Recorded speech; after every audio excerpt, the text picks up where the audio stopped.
Okay. All right. Shabbat Shalom. Shabbat Shalom. We are back. Um, it is Shabbat. We are going to be looking at Balak, uh, the story of Balaam. It's really 22, 23, 24, 22, 23, 24. It's really like 3 chapters. I don't want to read all of it. We'll read some of it and talk about the key points. I think we don't want to go into the wee hours, but I do want to hit the key points in the story here. Um, Let me put this over here on the scriptures. We'll look through some of this.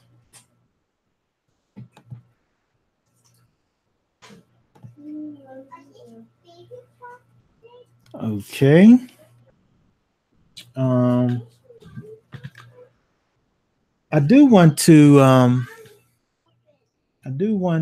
let's see, we can look down to, just for now, just read the first 6 verses here.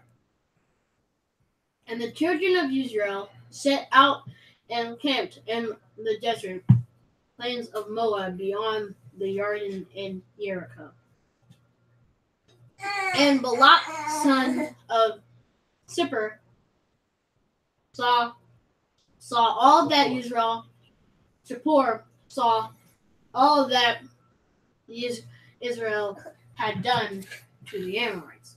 And Moab was exceedingly afraid of the people because they were many, and they were many, and Moab was in dread because of the children of Israel. And Moab said to the elders of Midian, now this company is licking up all that is around us, as an ox licks up the grass of the field. Now Balak, son of Zippor, was sovereign, and the Moabites at that time. And he sent messengers to Balaam, son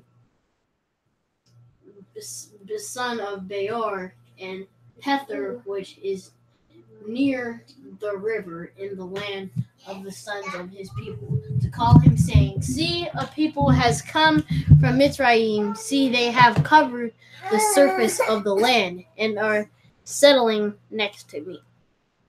And now please come at once. Curse this people for me, for they are too strong for me. It might be that I strike them and drive them out of the land. For I know that whom you bless is blessed, and whom you curse is cursed. Okay, very good. So, when we look over here at these verses here, we see, first of all, coming off of the previous verses, chapters, where we see some interesting things that go on with Israel. First of all, how we see that hold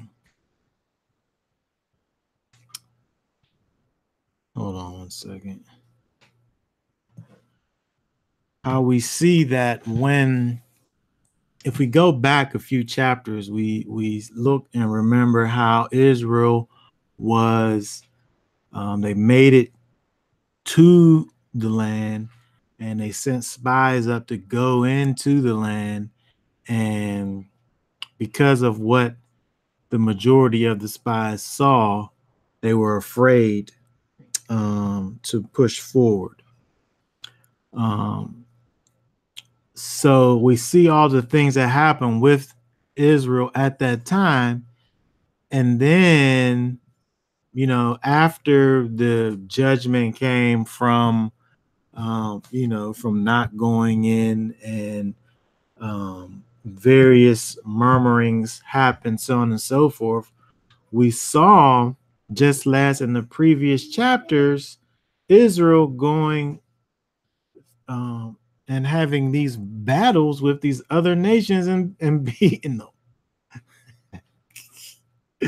Where you talking about after they decided to not go into the land? Yeah, after they decided to not go into the land, they end up fighting these other nations and winning over these nations. Because of course, because of Yahweh being with them. And the same way they ended up beating these other nations, really would have been the same way they would have beat, the people that was in the land of the Canaanites.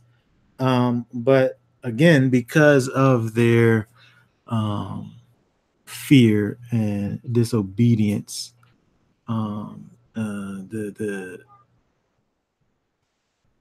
basically putting these people in a higher position than the Most High, they didn't go into the land. But when they got to a place where they were able to put Yahweh above all of these other nations, then they went ahead and did these things, right?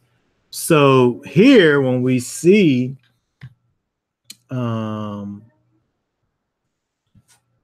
Balak, who's noticing what's going on, is fearful. So now you even have these other nations looking, and a reputation now is going forth about Israel, and Balak is seeking to do something about this. He's fearful of Israel. See, I wonder if the people would have been fearful of Israel simply because of what they did in Egypt. You would think. They did it to Egypt. Then. You would think that would be the case. Like, why they gotta fight out these little but words? I would say, I don't know what the answer is. I'm just saying, I would say that Egypt, even though it was Egypt, is way over there, where now you have these neighboring places that are seeing, they probably have different relationships with these local places. They have like a first hand. It seems like it's more of a intimate kind of situation that's going on with these other nations. I don't know. That's just what I would say, because I think, to me, that sounds right. If I was to hear about what the God of Abraham, Isaac, and Jacob did for this people, certainly it would be like unto the same type of fear that I would have with these people sitting up here doing this, winning these battles over these nations. It should have had the same effect. I don't know why it didn't, but potentially it was just because of the proximity. Look, when you look at verse 5, it says, so he sent messengers to Balaam, the son of Beor, at Pethor, which is near the river, in the land of the sons of his people, to call him, saying, this is what he said to him: behold, a people came out of Egypt, Behold, they cover the surface of the land, and they are living opposite me. So, in his calling to Balaam, he mentions the people coming out of Egypt. So I guess you can't necessarily exclude the Egypt thing from the situation. You know what I mean? Because that's part of what he's saying. These people came out of Egypt in verse 5. They cover the surface of the land. They got too close to where he was at. Yes.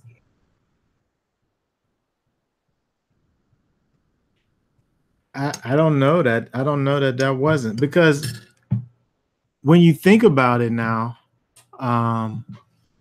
Israel knows why they didn't go into the land of Canaan. But was that common knowledge that they were fearful of the people? I don't know that. That might have been like a family secret. The people. It's not known why they didn't go in to the other nations. Israel knows why they didn't go in, but as far as they know, they just they don't know where they're going. The people don't know where Israel's going to. You know what I mean? They could be coming right to their land. Right. So we can't necessarily say that. I feel like we would have to include Egypt in everything, and saying they came out of Egypt. These people are just a whole bunch of these people. They covering up the surface of the land, right? And they're living opposite me. We got too close. Now he knows, if you look in verse 6, now therefore please come, curse the people for me, since they are too mighty for me. Right? So their mightiness, whether it's attributed to their God or just them, their mightiness is definitely something that precedes them. But also something else that we see is that in terms of Balaam, he also has a reputation. Where it says at the end of verse 6, for I know that he whom you bless is blessed, and he whom you curse is cursed. So one thing that I wanted to actually look at and think about is, who is this guy? Who is this Balaam? Because at this point, according to these neighboring nations, Balak at least knows about the reputation of Balaam. We know that he wasn't part of Israel. He was not part of Israel. He was not traveling with Israel. He was not part of Israel. But he spoke with and heard from the God of Israel. He spoke with and heard from the Elohim of Israel, which is something that's quite perplexing, to say the least.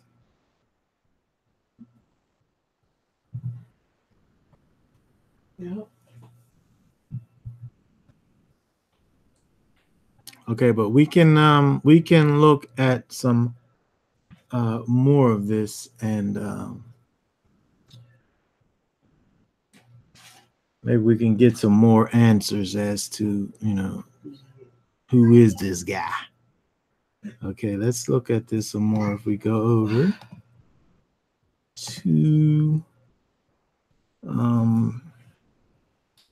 let's read down from 7. We read to 6, right? Read from 7 down through 22. 7. Verse 7 down to 22. Yes. And the elders of Moab and the elders of Midian left with the fees for divination in their hand, and they came to Balaam and spoke the words of Balak to him. And he said to them, "Spend the night here, and I shall bring back word to you as Yahweh speaks to me." So the heads of Moab stayed with Balaam. And Elohim came to Balaam and said, "Who are these men with you?" And Balaam said to Elohim, "Balak, son of Zippor, sovereign of Moab, has sent to me, saying, See, a people has come out of Mitzrayim and cover the surface of the land. Come now, curse them for me. It might be that I am able to fight against them and drive them out."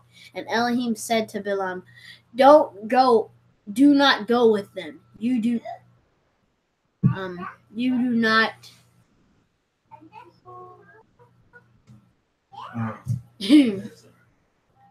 you do not curse the people, for they are blessed. And Balaam rose in the morning and said to the heads of Balak, "Go back to your land, for Yahweh has refused to allow me to go with you." And the heads of Moab arose and went to Balak and said, "Balaam refuses to come with us."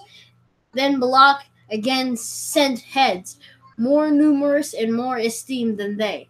And they came to Balaam and said to him, you went down too far, and said to him, "This is what Balak, son of Zippor, said. Do not be withheld from coming to me, please, for I esteem you greatly, and whatever you say to me, I do. Therefore, please come, curse this people for me." And Balaam answered and said to the servants of Balak, "Though Balak were to give me his house filled with silver and gold, I am unable to go beyond the word of Yahweh, my Elohim, to do less or more. And now, please, you also stay here tonight and let me find out more," Yahweh says to me. And Elohim came to Balaam at night and said to him, "If the men come to call you, rise and go with them, but only the word which I speak to you that you do." And Balaam rose in the morning and saddled his donkey and went with the heads of Moab. All right, just stop right there. Okay, so if we go back, we see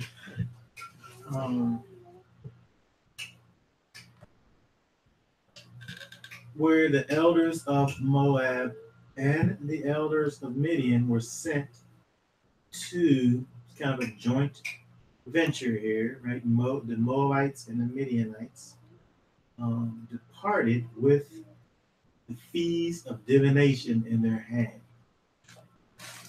So we have this Balaam, who is obviously a diviner, right? He's obviously a diviner. He's obviously someone who prophesizes for money, for a fee. I don't know if there is a regular fee that is paid to diviners, if they know what his fee is, if they just make up their own fee. Seems like he'd be top of the line feet. Like, and whatever he his said whatever that guy said, whatever his you- original fee was, they went back with some more the second time, right? Yeah. And it was like they think there's a guarantee, basically. Yeah, if he does it, his word is it. Yeah. If he says it, is done. So I mean, either he has some kind of false reputation, or he's actually hearing from Yahweh and blessing and cursing folks for money. Well, we don't know. Let's just say this. We don't know if he's in the business of doing this for money. We don't know that. People might just give him a eye. What I'm saying is that he could just be this guy who hears from Yahweh and blesses and curses folks, but not necessarily for money. But these people here are trying to pay him to do what they know he already does. Okay, yeah. It's not like he goes around and says, "I'll do this for." I'm saying I don't know that just by looking at it. I can assume it is probably the case, but we don't necessarily know that, just from looking at it. We just know what these people are doing. They're trying to pay him to do what we know that he has a reputation of doing. And maybe the reason that what he blesses and curses comes to pass is because he is able to hear from Yahweh and know what's going to really happen. So it's like, somebody says, like, if they know what's going to happen and they say it, there's no probability to that. There's no, you know what I mean? Yeah. There's no risk of it not coming to pass. Right, if you're hearing from Yahweh. Yeah, if you're actually hearing. Because it says, what is that in verse 8? Verse 8, and he said to them, "Spend the night here. You want me to do this thing for you. All right, spend the night here, and I'll bring back word for you as Yahweh speaks to me."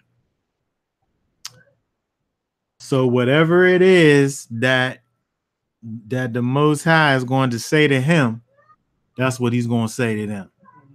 So again, we can just assume this is the pattern.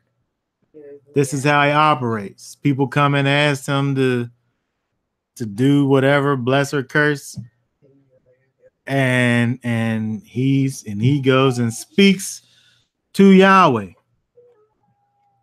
He says, "As Yahweh speaks to me." It's interesting that we have this individual who,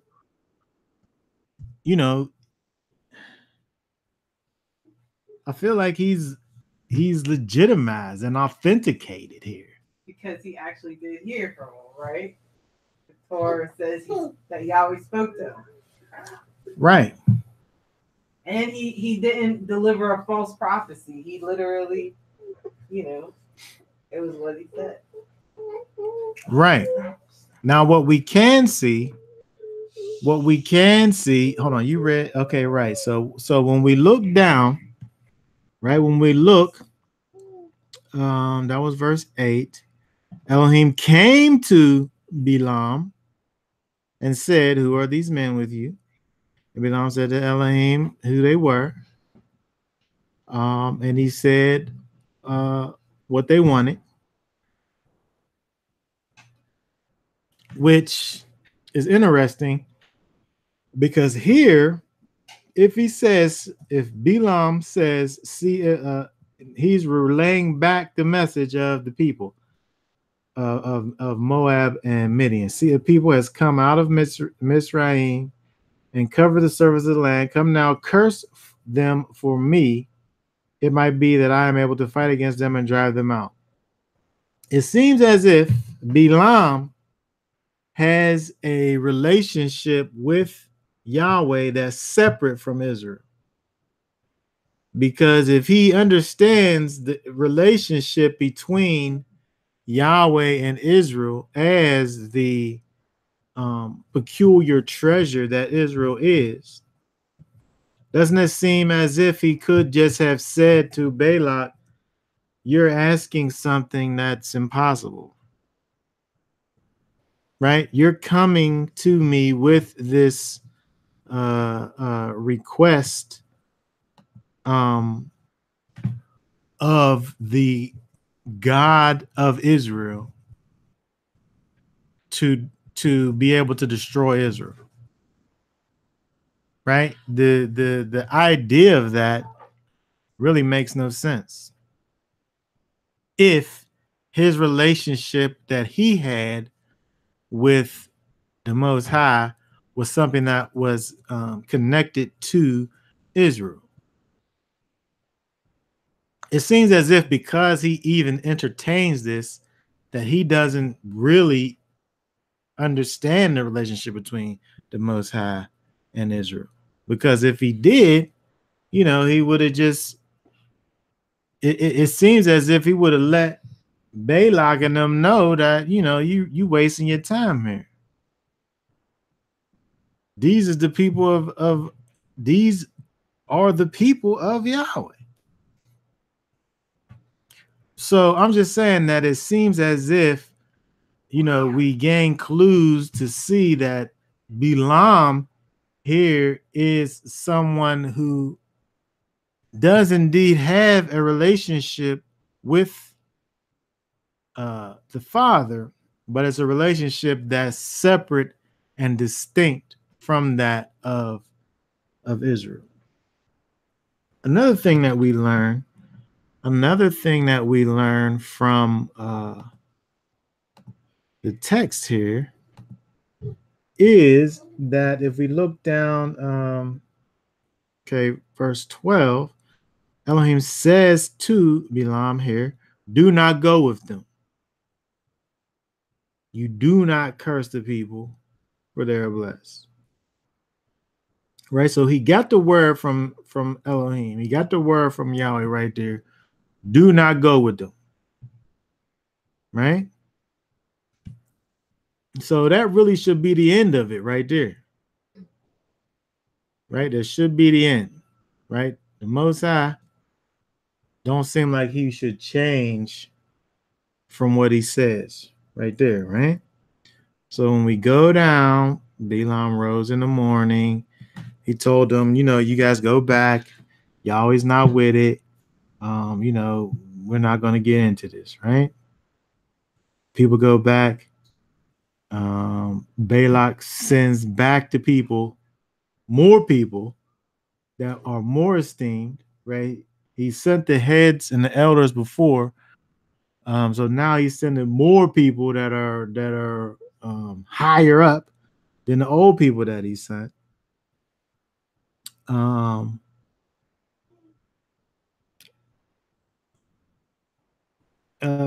If we go down to verse 18, Bilam answered and said to the servants of Balak, though Balak were to give me his house filled with silver and gold, I am unable to go beyond. He sounds like he's doing good here, right? I cannot go beyond the word of Yahweh, my Elohim, right? Which is totally baffling. Again, this whole idea that you have this. He's a non-Israelite. He's not part of Israel. But he is a worshiper of Yahweh, and he is qualifying him as his Elohim, right? I can't go beyond his word, he says, to do less and to do more. But look at 19. And now, please, you also stay here tonight and let me find out what more Yahweh says to me. So to me, this this feels like it's giving us a clue into Balaam and his character. And let me just tell you why. Because we've already seen what Yahweh has to say about it. We already see what the Most High has to say about what they're asking. But when more people of higher esteem come with more money, he says, well, I'm going to tell you that I can't do anything outside of what the Most High says. But let me just go back and just to see. Let me just go back and just to see if he has anything different to say. To me, I feel like to leave it open like that is out of his desire for the result to be different.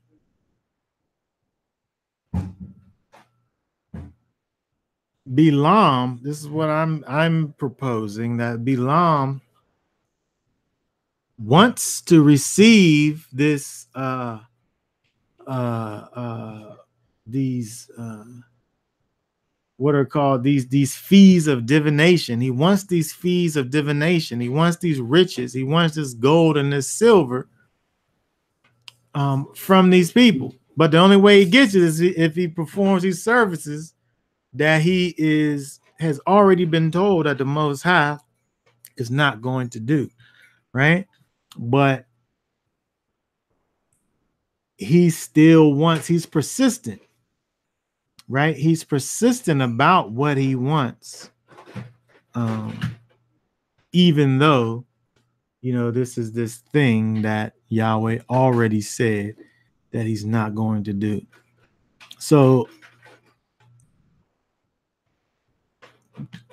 it just seems as if we see this desire within Balaam to gain a particular outcome, right? He didn't get the answer that he wanted, so he's going back again a second time to try to receive the result that he wants. Okay, so let's keep going here.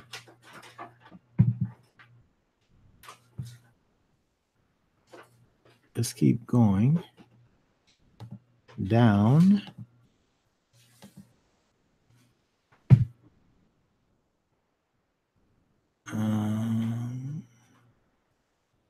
And okay, so Elohim came to Balaam at night. Elohim came to Balaam at night and said to him, if the men come to call you, rise and go with them, but only the word which I speak to you, that you do. Right? So now this is interesting because Balaam now, before it was like, don't go with him, right? Yahweh, Balaam went, heard from these people again, and now he gets a little leeway as to what could happen. Before it was about, I'm not going to bless and curse these people, don't go with these people. But now, after he went back to Yahweh with essentially the same request, nothing has changed about the request. The only thing that changed is the fact that now there's more money involved. So it's more attractive for Balaam, but nothing has changed for, in terms of what is being asked.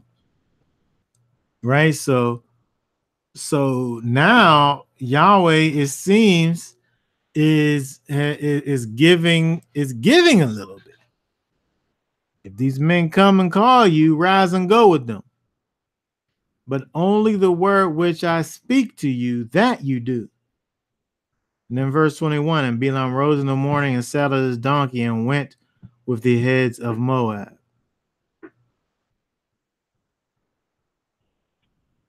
It seems like something's missing there, don't it? It seems like something's missing. It says, if these men come to call you, rise and go with them. But only the word which I speak to you, that you do. And then the next verse it says, Balaam rose in the morning, saddled his horse, and went with the heads of Moab. They don't talk about the sons of Moab coming and calling unto him. It just talks about him getting up and going. It seems like he skipped a step there to me.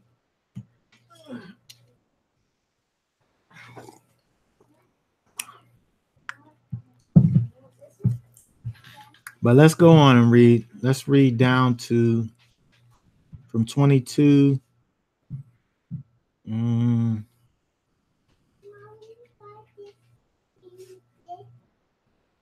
to the end. Just start reading at 22. I'll tell you when to stop. But the displeasure of Elohim burned because he went, and the messenger of Yahweh stationed himself in the way as an adversary against him. And he was riding on. Here, just stop right there. So we see already that it wouldn't have been a problem for him to go with the people if the people would have came and got him. And like Yahweh said, if those people come and call for you to go ahead and go with them. But now, verse 22, there's displeasure with Elohim. The displeasure of Elohim burned because he went. So he must have just went without that step of them actually coming for him to call for him in the first place. Right? So right there, we can see part of what seems to be the motivation for Balaam is what he's going to gain from all of this. It's not all the way about what thus says Yahweh, even though his intentions are not altering his spiritual hearing. Wow. I think you just said so. His intentions isn't altering his spiritual hearing. Not at that point anyway. He's able to hear from Yahweh. He's able to hear from Yahweh, even though his intentions is about getting that gold and that silver. But what's interesting to me is that so we talked about the donkey thing, right? We just getting into the donkey right now. What's interesting to me is that he didn't just get killed. Well, yeah. Well, like at that moment. Like he was still going to be used for a purpose. It kind of talks about that a little bit. Let's keep on going. Read 23. It kind of talks about that. Read 23. And the donkey saw the messenger of Yahweh standing in the way with his drawn sword and in his hand. And the donkey turned aside out of the way and went into the field. So Balaam struck the donkey to turn her back onto the way. Then the messenger of Yahweh stood in a narrow passage between the vineyards, with a wall on this side and a wall on that side. And when the donkey saw the messenger of Yahweh, she pushed herself against the wall and crushed Balaam's foot against the wall. So he struck her again. And the messenger of Yahweh went further and stood in a narrow place. There was no way to turn aside, right? And when the donkey saw the messenger of Yahweh, she laid down her under Balaam, so Balaam's displeasure burned, and he struck the donkey with his staff. Then Yahweh opened the mouth of the donkey, and she said to Balaam, what have I done to you that you have stricken me these 3 times? And Balaam said to the donkey, because you have mocked me.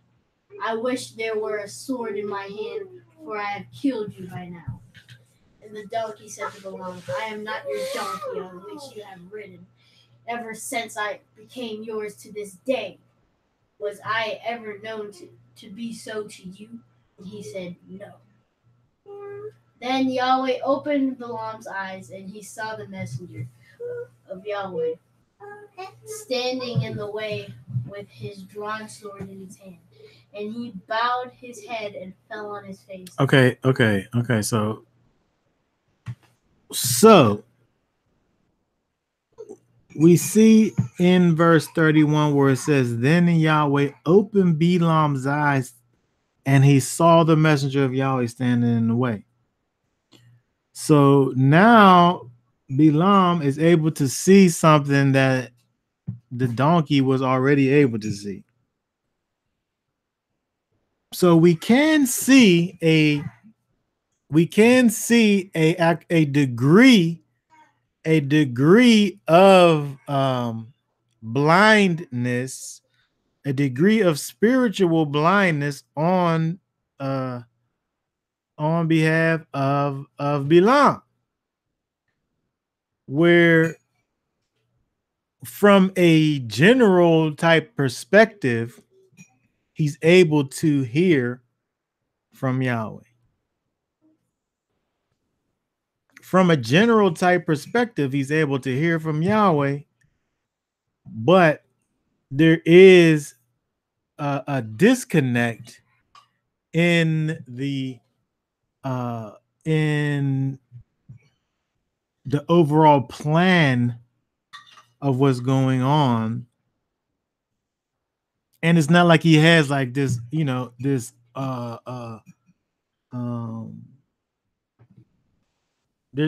blindness involved here, right? Because he can't see this messenger, this angel of Yahweh, because I'm saying that he's partially blinded by his intentions, right? So his bad intentions don't 100% cut him off from the Most High, but it seems as if he's only hearing what he wants to hear. He's only hearing what he wants to hear. He's only hearing what he wants.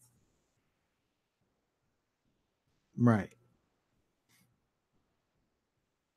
So I'm saying we see his bad intentions, and his bad intentions don't sever his hearing from Yahweh. But his bad intentions do hinder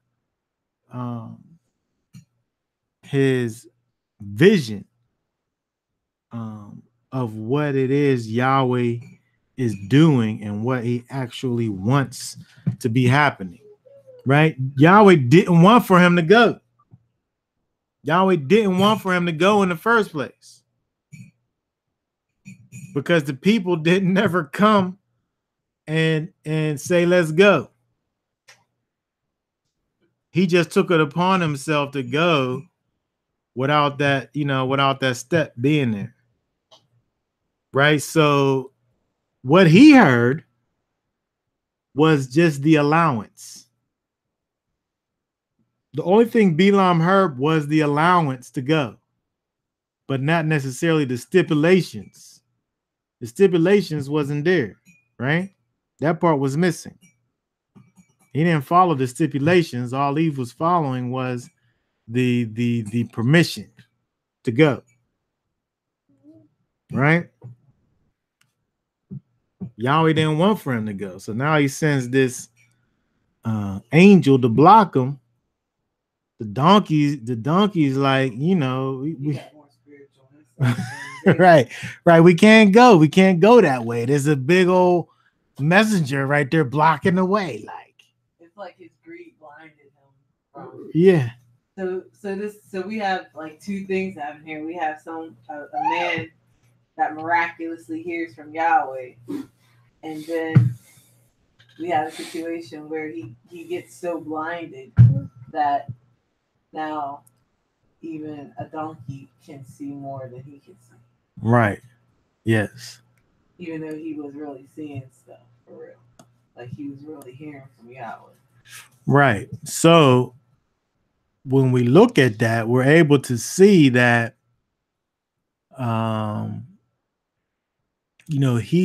Bilam here is really an example of this imperfect non-Israelite individual who has the ability to at least partially hear from the Almighty on demand. It's not just as if, he's sometimes when he goes before Yahweh, he hears something back.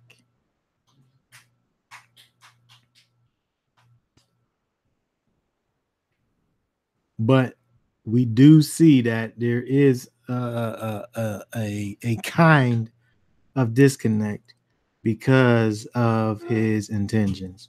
Okay, where do we stop here on 32?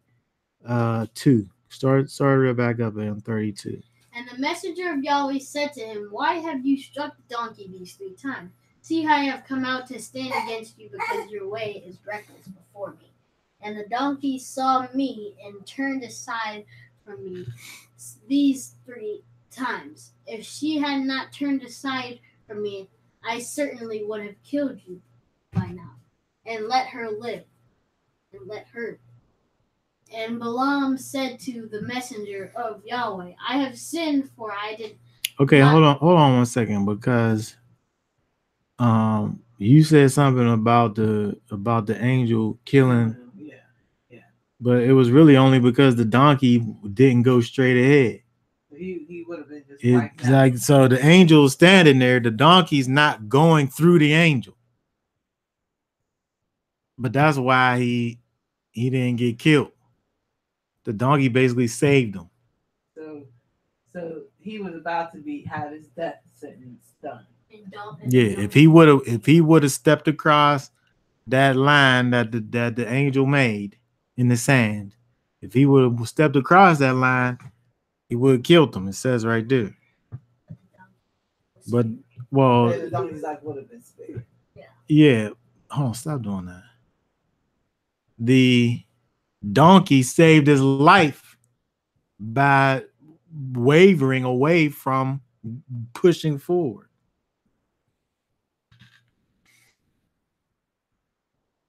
His faithful donkey. We could say that the donkey saw the angel, but didn't necessarily know what would happen if he tried to walk through the angel. So I don't know if it was self-preservation or not, or obedience to the master. All right. Okay, go ahead. What verse was that? 34. Go ahead. And Balaam said to the messenger of Yahweh, I have sinned, for I did not know you stood in the way against me. And now, if evil is in your eyes, let me turn back. And the messenger said to Balaam, Go with the men, but only the word that I speak to you, that you speak. Balaam then went with the heads of Balak. And when Balak heard that Balaam... Okay, hold on right there, because Because when we look at 34, it's something that goes. We know that when we look back at 31, it says Yahweh opened the eyes of Balaam. And 34 says, and Balaam said to the messenger of Yahweh, I have sinned, for I did not know you stood there. Right? He did not know that he stood there in the way against me, and his eyes were closed. So we do see that there was a disconnect, and we understand why there was a disconnect because of the fact that he wanted what he wanted. He wanted to receive that treasure, the gold and the silver. But it's interesting that Yahweh in his even though he's saying that he's not going to curse the people, he's not going to do what it is that the people want for him, he's still kind of giving way a bit to what's going on, because when we look, it says, okay, 35, go with the men, go ahead, but only the word that I speak to you, that you speak. Right? So before, Yahweh said, don't go with the men. And then second, he said, if they come, you go with them. Balaam woke up and just went. Yahweh was mad. And then now this third allowance, okay, just go ahead and go with them. But make sure the only thing that you say is what I say for you to say. So maybe you think Balaam was kind of going back on his little. He was going and thinking about saying things that wasn't from Yahweh. No, I don't think that. He never said anything that Yahweh didn't say do. But what I'm saying is that Balaam's persistence is getting him more allowances. It's not getting him to the end result, which is cursing Israel. But it is getting him more allowances. Because the first time it was, don't go. And then he went to him again. And then, well, if they come in the morning, then you could go. But then now is go ahead and go. But just say whatever. So it's moving more towards Balaam in all these other areas, besides the final thing, which is to curse Israel, which it never gets to that. But everything he's trying to push the envelope. We'll see in the story. And it feels like he's getting there because it's going from no to no, but if this happens, then yes, right? But then now it's just now it's yes, but only say what I say.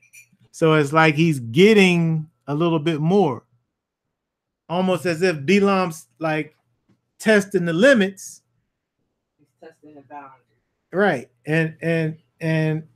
And Yah is saying, okay, I give you a little bit more. I'll make your rope a little bit longer every time.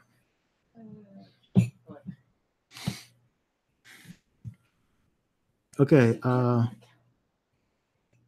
What verse was that you ended on?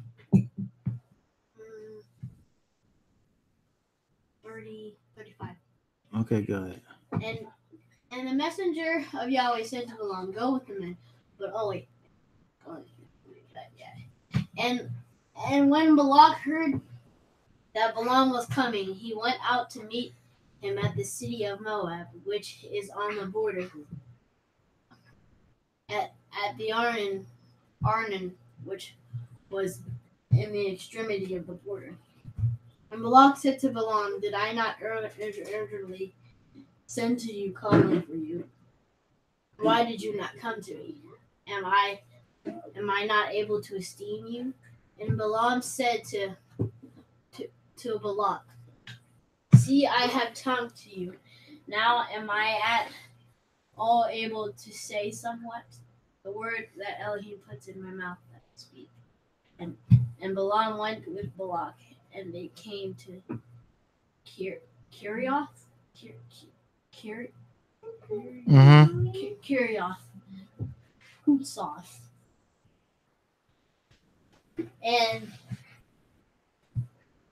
and Balak slaughtered cattle and sheep, and he sent some to Balaam and the heads who were with him, and to the heads who were with him.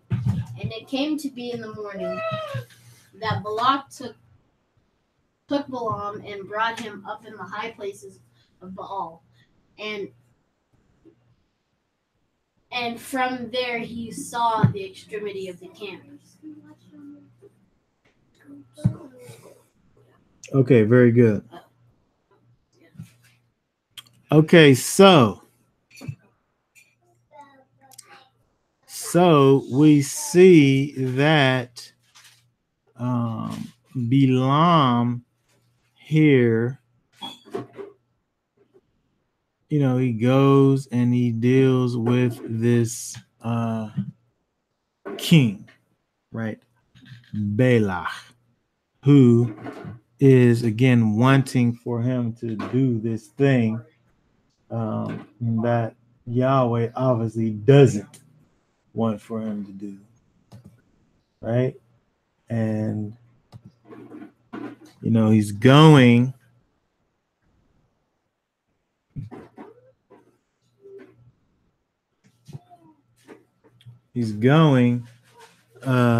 and going through these motions when he's already been told by Yahweh that Yahweh will not curse this people. He will not curse this people. They're a blessed people. I will not curse them. But even though that's the case, because this is me, this is what I'm saying, because of the fact that he keeps on getting more leeway the more times he goes back, it seems as if he keeps on being persistent, then Yahweh will eventually do the thing that he wants for him to do. I'm saying from the mind of Balaam, if he continues to be persistent in his asking, perhaps he can eventually receive what he's asking. So he keeps on asking, right? So in the next chapter, 23, Balaam and Balak, they go and they build these altars, 7 altars, and they kill these 7 bulls and 7 rams. And Balak did as Balaam has spoken, and they offered the rams and the bulls at the place. And it says, verse 23, Balaam then said to Balak, "Stand by your ascending offering and let me go on. It might be that Yahweh does come to meet me, and whatever he shows me, I shall declare to you." And he went to a bare height. Verse 4, and Elohim came to Balaam and said to him, what he did, he prepared the sacrifices there. And Yahweh put a word in his mouth and he said, "Return to Balak, and this is what you say." In verse 6, read verse 6. And he returned to him and saw him standing by his ascending offering, he and all the heads of Moab. And he took up his proverb and said, "Balak, the sovereign of Moab, has brought me from Aram, from the mountains of the east. Come, curse Jacob, for me and come, rage at Israel. How do I curse whom El has not cursed? And how do I rage at whom Yahweh has not raged? For from the top of the rocks I see him, and from the hills I observe him. Look, a people dwelling alone, not reckoning itself among the nations. Who shall count the dust of Jacob and the number of 1/4 of Israel? Let me die the death of the upright, and let my end be like his. Okay, stop right there. So this is what. So when we look at verse 9, verse 8 is really where we deal with what it is that came out of Balaam's mouth in regards to what Yahweh says, what Yahweh said for him to say. How do I curse whom El has not cursed? And how do I rage at whom Yahweh has not raged?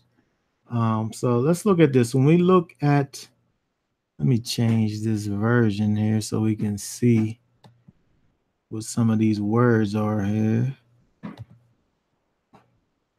That's verse 8. How shall I curse? Kebab. Kebab. Right? Primitive word. To scoop out. That is figuratively to malign or execrate. That is stab with words. At all curse. How shall I stab with words whom Elohim have not stabbed with words? How can I have these words that scoop out?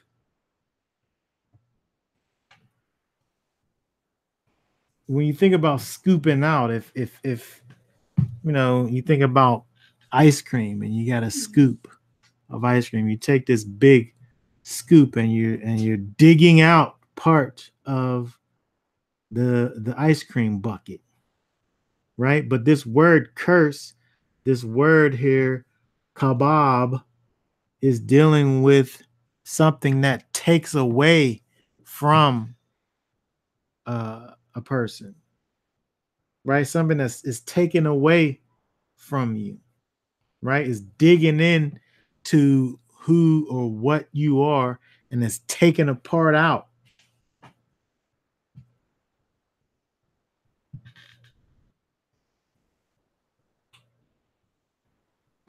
Let's look at this a little more here.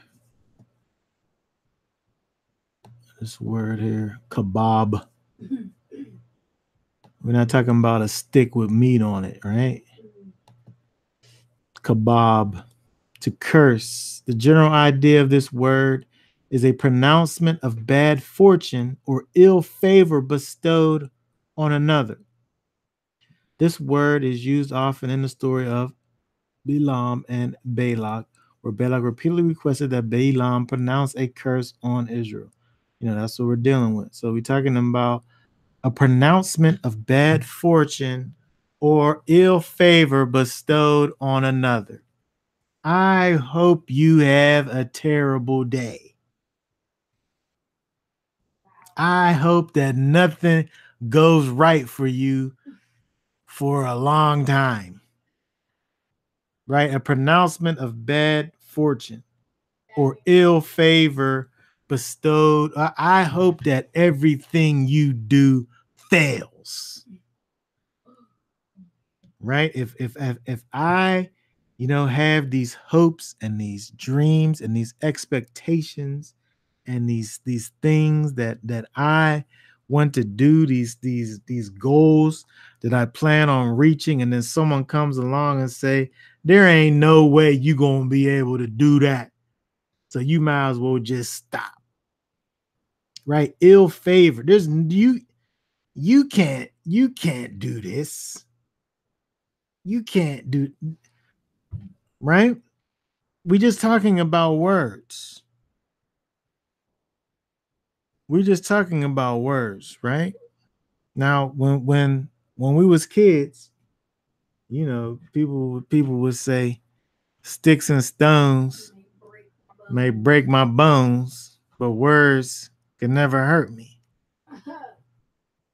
That's a lie, though, because words literally can hurt you. So much so that Yahweh was forbidding for this man to say any ill-favored words against his people. Words really do have power.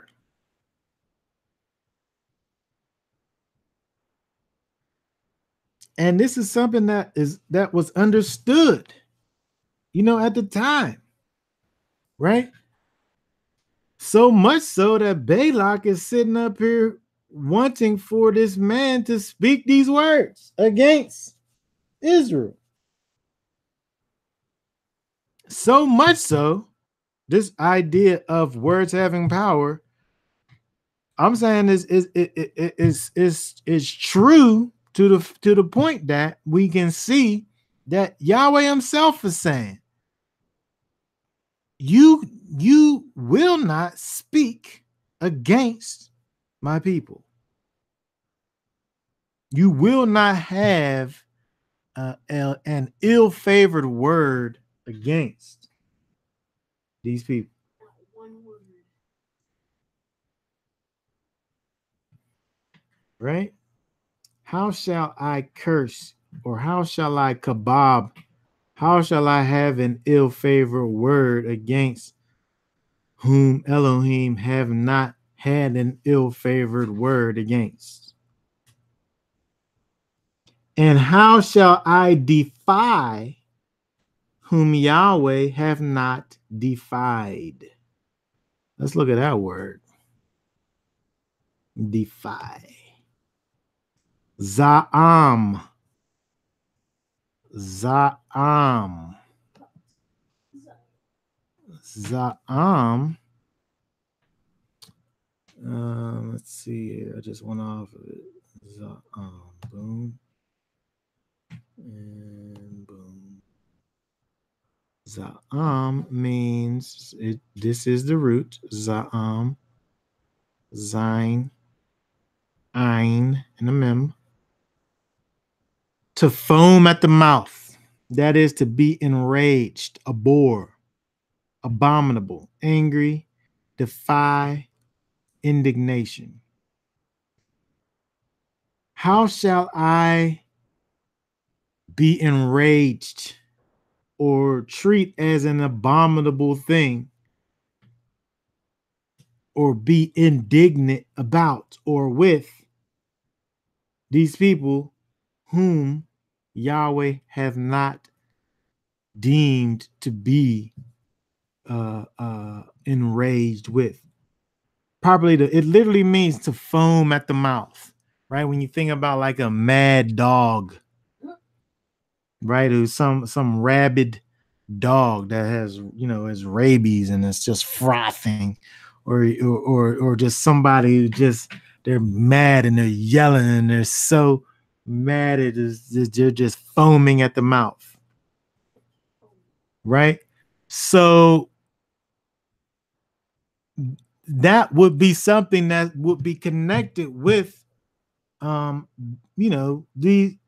cursing or saying, having these words that stab, right? So you want me to go and have these stabbing words towards this people and treat them as if I'm someone who is foaming at the mouth, when,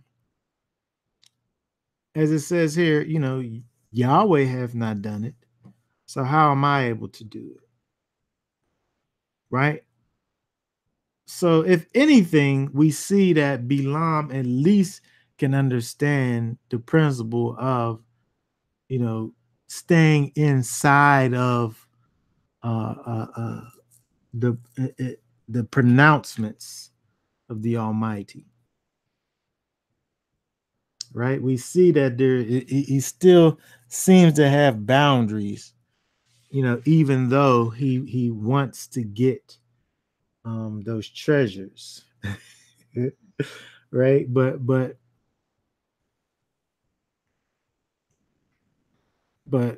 okay, so verse 9. Right? So this is more of the pronouncement that actually came from Yahweh. This is what Balaam was saying that Yahweh said, verse 9, for from the top of the rocks I see him, and from the hills I behold him. Lo, the people shall dwell alone and shall not be reckoned among the nations.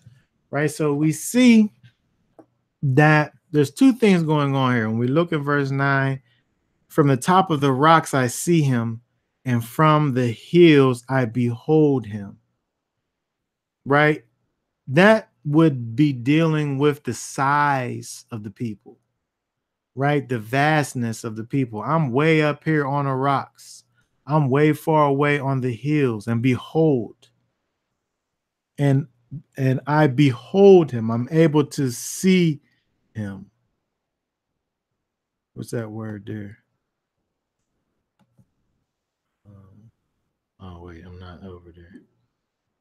There we go. Sure. Perceive, or to look, or to observe. Right? So again, that's dealing with the size, the vastness, the greatness of the people. Right? I'm in this far away place. If you're far away, it should make something look smaller, right? But from here, from the top of the rocks, I see him. From the hills, I behold him. Lo, yeah. Okay. So they shall dwell alone. These people shall dwell alone, which it goes along with the second part, and shall not be reckoned among the nations. Right? So that's dealing with the set apartness of Israel, the physical set apartness in terms of there being a physical separation between the people of Yahweh and the other nations, is the idea of them dwelling alone. But the fact that they shall not be reckoned among the nations. They shall not be reckoned among the nations. Right? To plait or to interpenetrate. We think about plaiting, the ladies know what plaiting is, right? When you take your hair and it's braided, it's interwoven, right? To weave.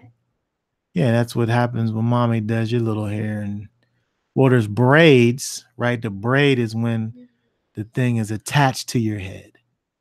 That's a braid. But a plait is when you have like those little things that kind of hang out. You know what I'm talking about? So, but this is in regards to the other nations. So Israel's not going to be a people that is interwoven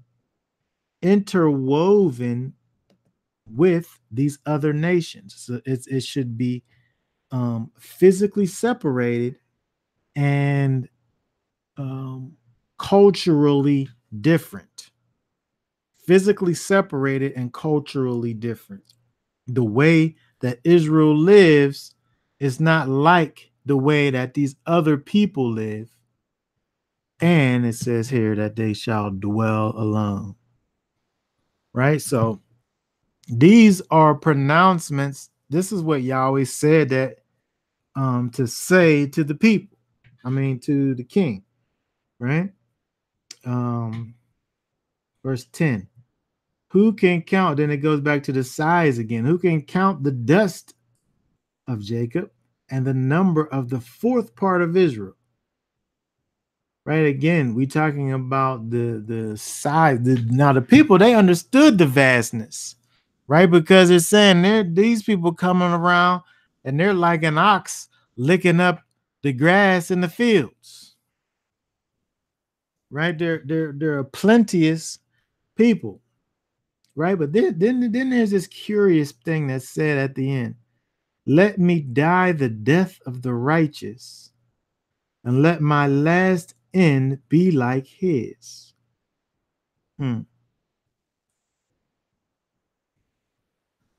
That's interesting there. Let's just look at that for a minute and we think about what it is that what is he talking about here when he says, let me die the death of the righteous, and let my last end be like his. When we look at that,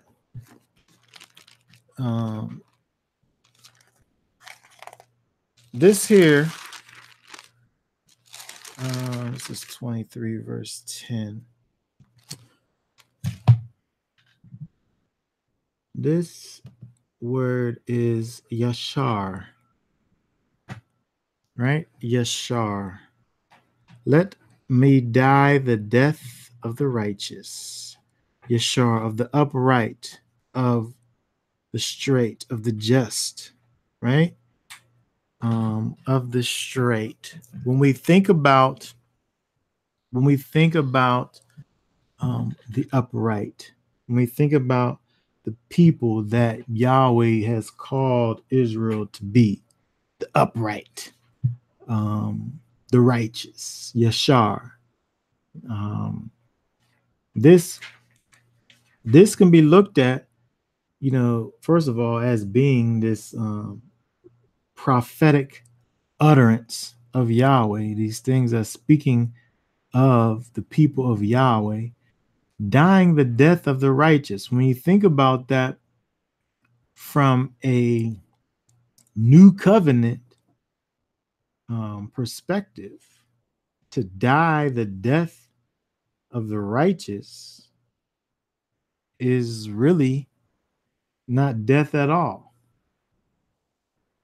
When we think about the idea of dying the death of the upright,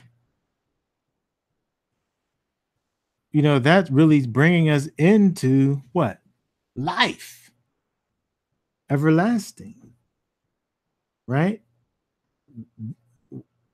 Uprightness is the place that we the place that we arrive to as a result of our connection with the Almighty. When we are connected back to the Father, when we're connected, to Yeshua, when we allow our carnal minds to die, right? And we allow the spirit man to be made alive inside of us, right? What are we talking about there? We talking about dying the death of the righteousness, of the righteous, of the upright, becoming upright through the destruction of our bodies and the resurrection of our spirits. And let my last end be like his. Right?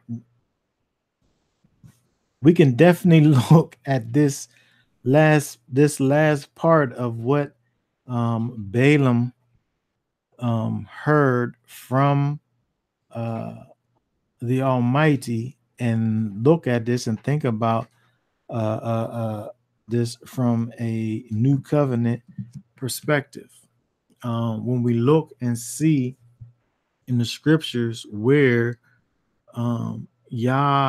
Moses speaks of the people of Israel and they're called what? Yeshurun, right? Or the upright ones, right? That word Yeshurun is what? Its root is Yeshar, or the righteous.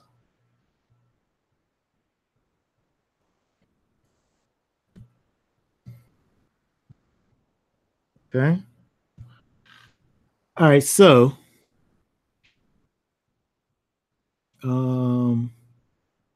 okay, moving on.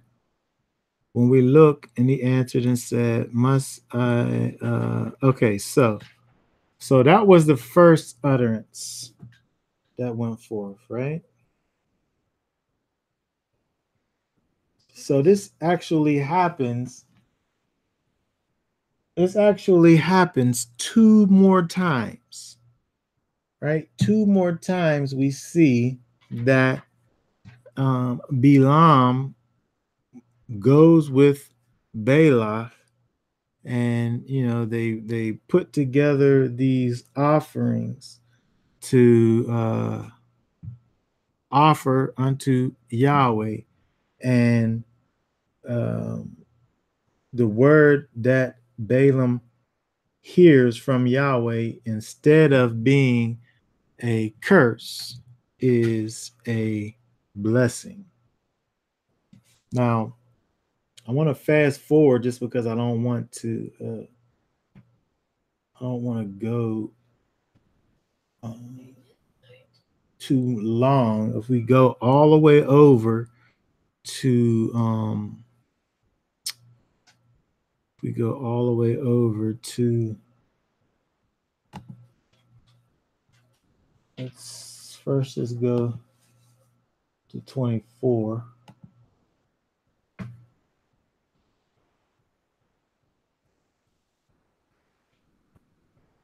And I read.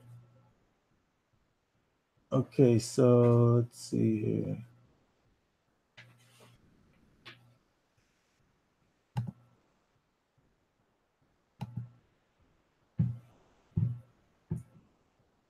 So after the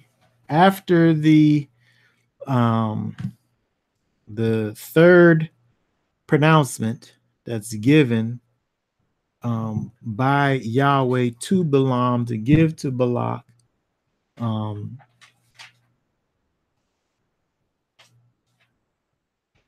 verse 25 of 24, and Balaam rose and left and returned to his place, and Balak also went his way. So the last thing that they said, there was no cursings that went forth, only blessings.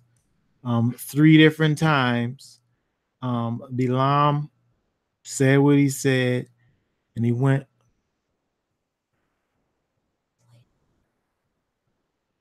He went his way, and Balak went his way. They parted ways. There was no curses that came out, only blessings. But then, when we look at chapter 25, verse 1, look what happens. Read the first 9 verses there. First 9 years, 1 through 9. 1 through 9.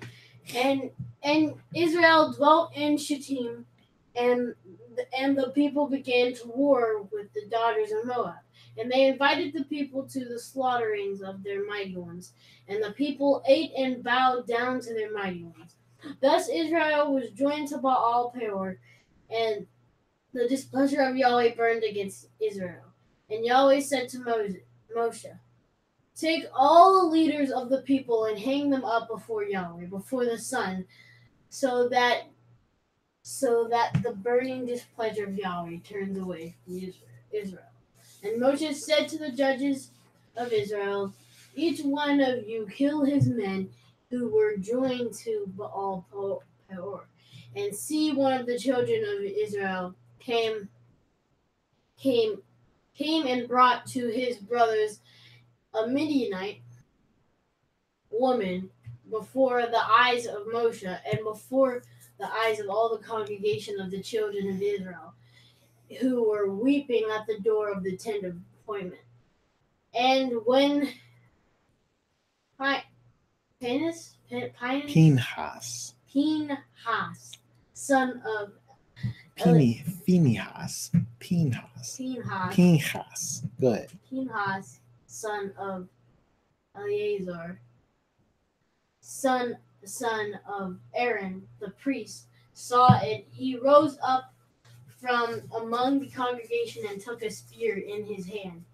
And he went after the man of Israel into the tent and thrust both of men through the man of Israel, and the woman through her belly. Thus the plague among the children of Israel came to a stop, and those who died in a plague were 24,000. Okay, very good. So when we look at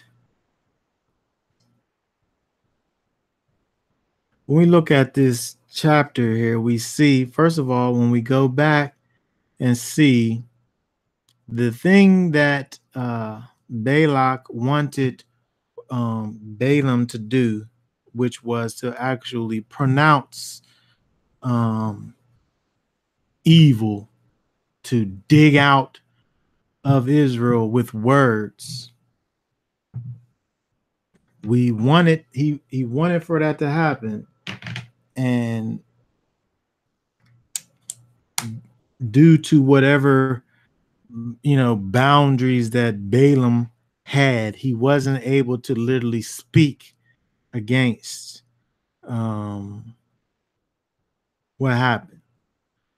But when we understand the whole of scriptures, we understand that this thing here that happened in Numbers 25, 1 through 9 was the result of the teachings of Balaam.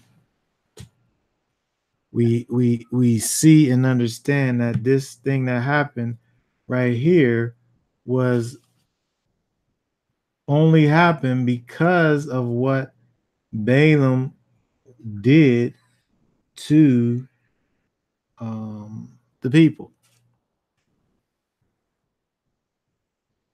Balaam allowed for Balak to understand that if you gave these Moabite women to the Israelites, they will cause the people to go astray from Yahweh and begin to worship these foreign gods. And that's how you will be able to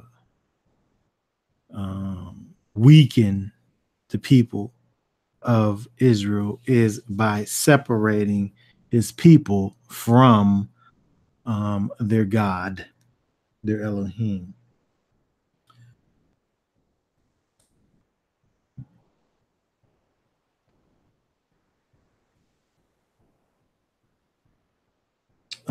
Numbers.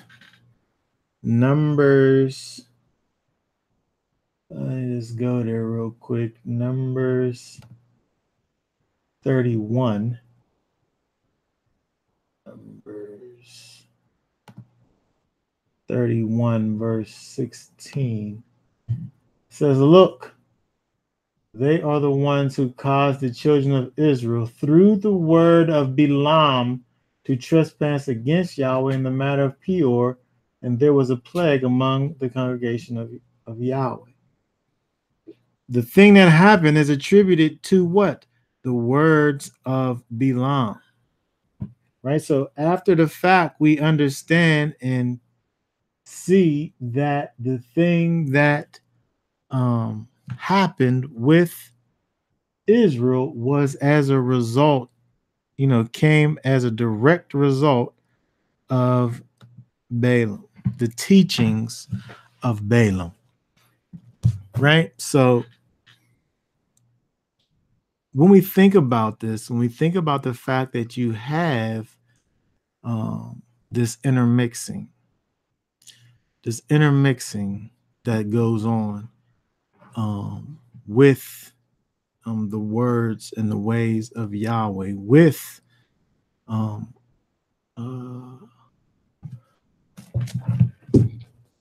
with these foreign thoughts and ideas.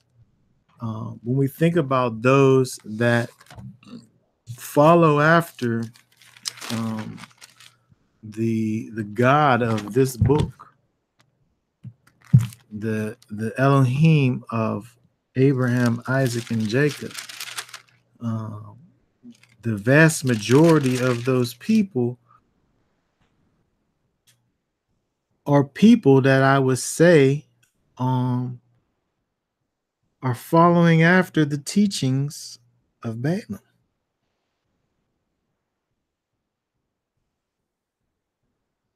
That have this way that's intermixed with the nations, right? When we're supposed to be a nation that is separated from the nations and are not reckoned among the nations, right? There should be a clear distinction between those people that belong to Yahweh and the nations. And unfortunately, when we look at those people who say that they are followers of this book, there's a lot of mixture going on. If we look at Revelations chapter 2, verse 14, where it says, "But I have a few things against thee, because thou hast there them that hold the doctrines of Balaam, who taught Balak to cast a stumbling block before the children of Israel, to eat things strangled unto idols, and to commit fornication."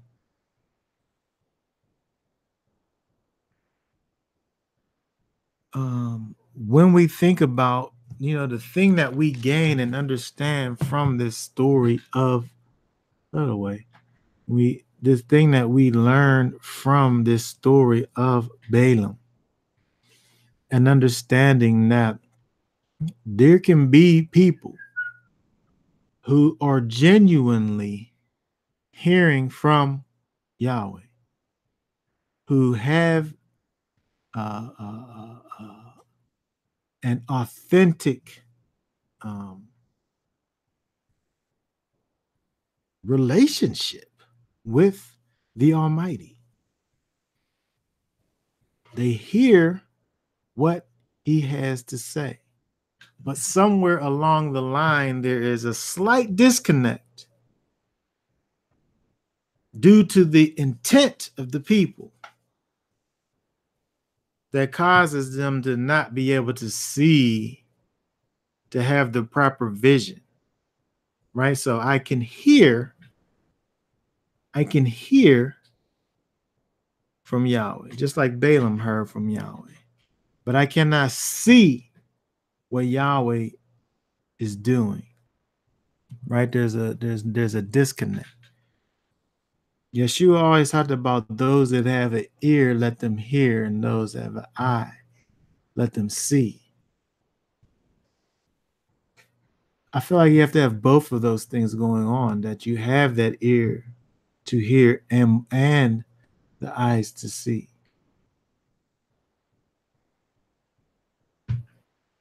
The thing that we see with Balaam is that he had an ear to hear, but there was a problem with his vision that was instigated by his negative intentions. I'm saying that when we look at these doctrines of Balaam, these teachings of Balaam, wherever or however they started,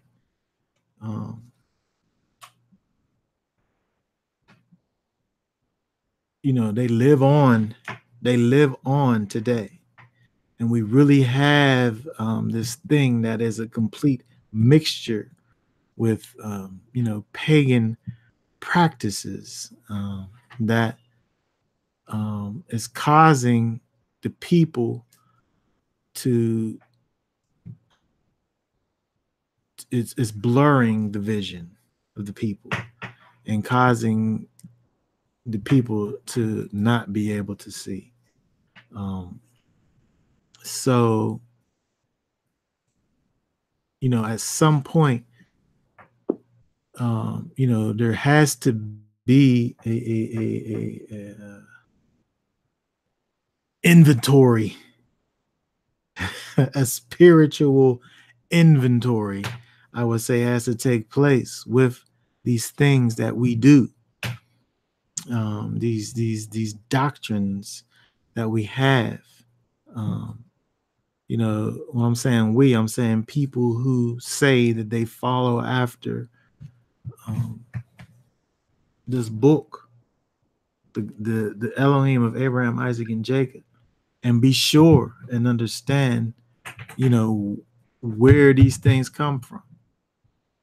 And if we're able to take, these things and these practices that we are doing and connect them directly with, things that these other nations are doing that we can't validate and verify in these scriptures, then we got to get rid of those things.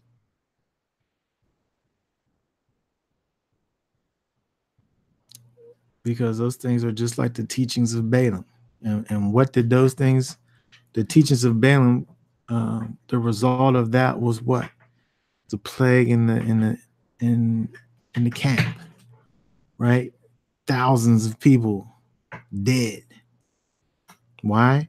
Because of this mixing. Yahweh wants for his people to be a people that's dedicated to him and him alone, to be able to both hear his voice and see where he is leading them, where he is taking them.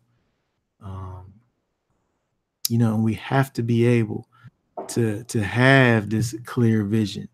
We have to be able to not only be able to have the hearing, because Balaam had the hearing, right? But we got to also have that vision. We have to be able to see the plan of Yahweh, and we can't allow our personal intentions to cloud that vision. Okay, so for now, I want to go ahead and stop for now, and we'll pick up with the Torah portion on next, I guess, a week after next. Okay. All right. That being said, Shabbat Shalom, and we are out.